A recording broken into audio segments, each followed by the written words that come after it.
வெங்காயம், பூண்டு, தக்காளி, சிம்பிளாக நம்ம இன்றைக்கி எப்படி வெங்காய குழம்பு வைக்கிறது அப்படின்னு பார்க்கலாம். இதுக்கு நான் சின்ன வெங்காயம் தான் எடுத்துருக்கேன். நீங்களும் சின்ன வெங்காயமே எடுத்துங்க. கொஞ்சமாக கருவேப்பிலை போட்டோம்னா செம்ம டேஸ்ட்டாக வாசனையாக இருக்கும். எப்படி பண்ணுறதுன்னு பார்க்கலாம். இன்றைக்கி நம்மளோட வெங்காய குழம்பு. ஓகேவா? இப்போ நம்ம என்ன பண்ண போகிறோம்னா, ஒரு பாத்திரத்தை நம்ம எடுத்து வச்சுட்டோம். இதில் தான் இன்றைக்கி நம்ம வெங்காய குழம்பு வைக்க போகிறோம். எப்படி வைக்கிறதுன்னு பார்க்கலாம். அதுக்கு முன்னாடி நான் இன்றைக்கி கொஞ்சமாக ஒரு புளி கொஞ்சம் எடுத்து ஊற வச்சு வச்சுருக்கேன். இது பாருங்கள். இதை நல்லா நம்ம இப்போ கரைச்சி எடுத்துக்கலாம்.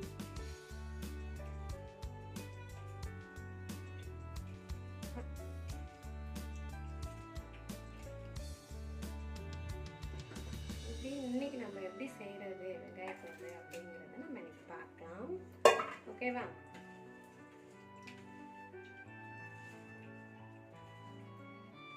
சிம்பிளாக நம்ம இன்னைக்கு எப்படி வெங்காய குழம்பு வைக்கலாம் அப்படின்னு சொல்லப்போனால் பேச்சுலர் பசங்களுக்கு நான் எப்படி சிம்பிளாக நம்ம எப்படி வந்து சட்டுன்னு ஒரு குழம்பு வைக்கிறது அப்படின்னு நம்ம பார்க்கலாம். இன்னைக்கு நான் கொஞ்சமாக இப்போது இதுக்கு புளி கரைச்சிட்ருக்கேன். இந்த புளி நம்ம நல்லா கரைச்சி எடுத்துக்கலாம்.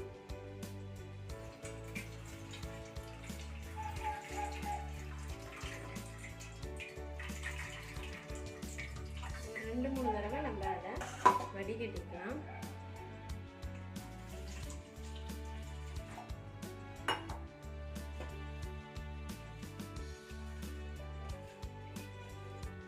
சிம்பிளாக நம்ம எப்படி சிம்பிளாக நம்ம வந்து ஒவ்வொரு நேரமும் வந்து ரொம்ப கிராண்டாக நம்ம வந்து ஒன்றும் வச்சிட்ருக்க முடியாது இல்லையா? அதனால நம்ம எப்படி சிம்பிளாக செய்யலான்ட்டு நம்ம பார்க்கலாம். நான் எப்போதுமே இப்படி தான் வைப்பேன். நீங்கள் என்ன வச்சு பாருங்கள், கண்டிப்பாக வந்து உங்களுக்கும் பிடிக்கும். இதையும் நம்ம வடிகட்டி எடுத்துக்கலாம்.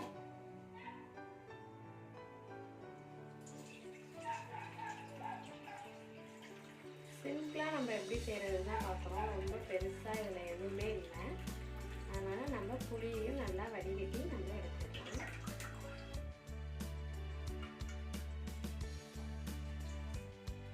இப்போ நம்ம சட்டியில் வச்சு ரெடி பண்ணிடலாம்.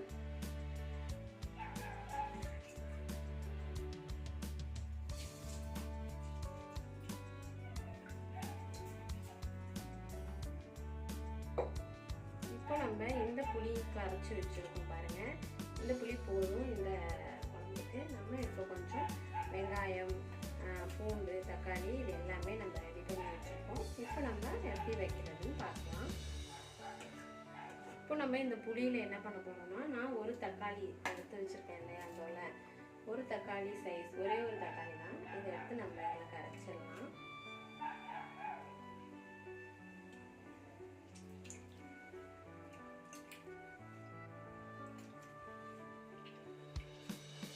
இதெல்லாம் நம்ம கரைச்சி எடுத்துக்கலாம்.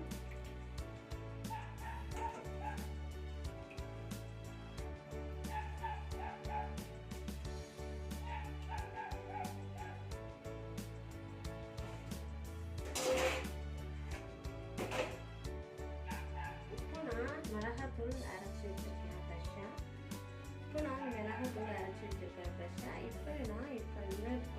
நம்ம கொஞ்சம் தான் வைக்க போகிறோம். அதனால் ஒரு டீஸ்பூனுக்கு ஒரு 1/2 டீஸ்பூன் நம்ம கொஞ்சம் சேர்த்துக்கலாம். ஓகேவா? இப்போ நல்லா இதை மிக்ஸ் பண்ணிக்கலாம்.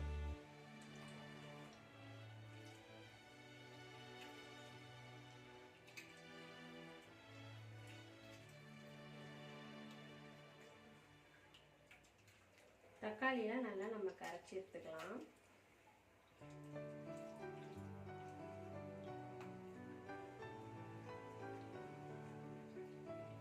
நல்லா இந்த தூள்லாம் நல்லா நம்ம கரைச்சி எடுத்துக்கலாம்.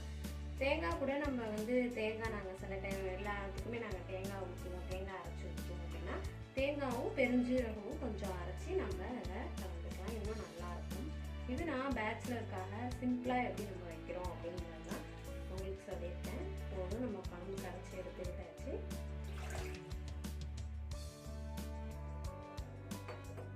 இப்போ நம்ம அடுப்பை பற்ற வச்சிடலாம்.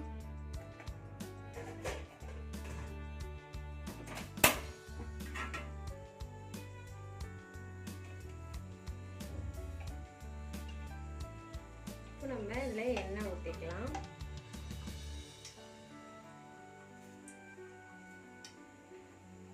ஓகேவா?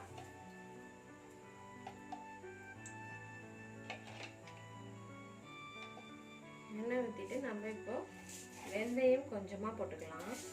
பாருங்கள், வெந்தயம் எண்ணெய் காஞ்ச போட்டு வெந்தயம் சேர்த்துக்கலாம்.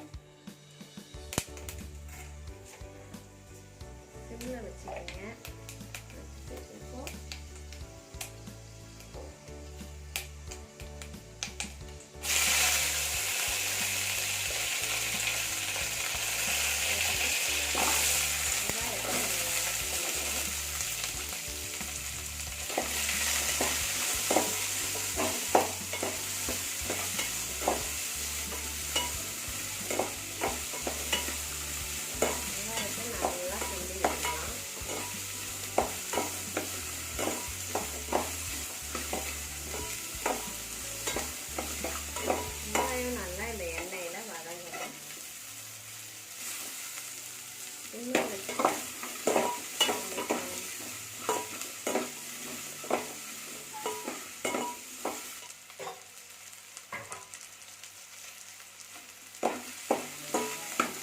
இந்த பூண்டையும் அதில் போட்டுக்கலாம்.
ஒரு ப்ரௌன் கலரில் வந்துருச்சு இல்லையா? அந்த ப்ரௌன் கலரில் வருது பாருங்க, அந்த மாதிரி வரணும்.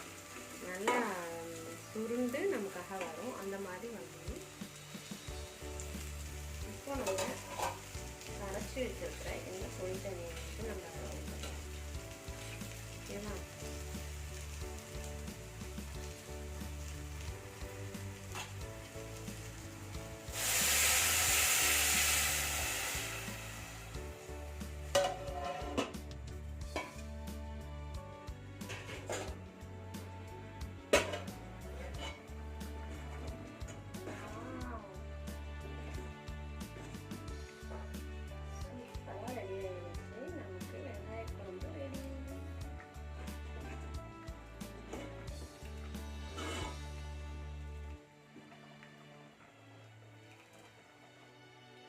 இந்த வீடியோ உங்களுக்கு பிடிச்சிருந்துச்சுன்னா லைக் பண்ணுங்க, ஷேர் பண்ணுங்க, கமெண்ட் பண்ணுங்க.